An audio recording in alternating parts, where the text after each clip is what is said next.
అందరికీ నమస్తే. నేను చెప్పేది పూర్తిగా వినండి, విని మీరే గ్రహించండి. ఇండియాలో ఎవరికైనా దెబ్బ తగిలితే అమ్మా అని అరుస్తారు. అదే ఫారినర్కి ఎవరైనా దెబ్బ తగిలితే హౌచ్ అంటాడు. కొంతమంది ఓ మై గాడ్ అంటారు. అంటే ఈ విషయాన్ని పక్కన పెడదాం.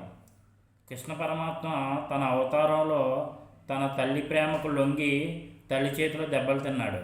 తల్లిదండ్రులకి హిందూ ధర్మంలో దైవం అని భావించేవారు. సాక్షాత్తు దేవుడే తల్లి, తండ్రి, గురువు, దైవం అని తనని 4వ స్థానంలో నిలుపుకున్నాడు. అంతేకాకుండా ఇతర మతాల వాళ్ళు అయితే దేవుణ్ణి నన్ను తప్ప వేరే ఒకరిని పూజించడానికి వీలు లేదని తన స్వార్థాన్ని బయట పెట్టుకున్నాడు వాళ్ళ దేవుడు. అలాగే ఇతర మతాల విషయం పక్కన పెడితే మన మతంలోకి వస్తే మన మతంలో మానవ సేవే మాధవ సేవ అని చెప్పుకున్నారు. అంటే మానవుణ్ణి సేవ చేస్తే దేవుడు కరుణిస్తాడు అని మనం చెప్పుకున్నాం. అంతేకాకుండా మనం చేసే పనే దైవంగా భావిస్తాం హిందువులు.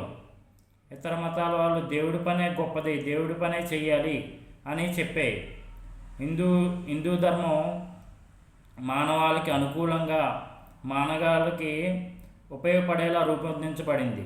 అది తెలియక మతాలు మారి హిందువులకి పక్కలో బల్యంలా తయారవుతున్నారు. ఇప్పటినైనా మంచిని గ్రహించి హిందూ ధర్మానికి వాల్యూ ఇస్తారని కోరుకుంటున్నాను.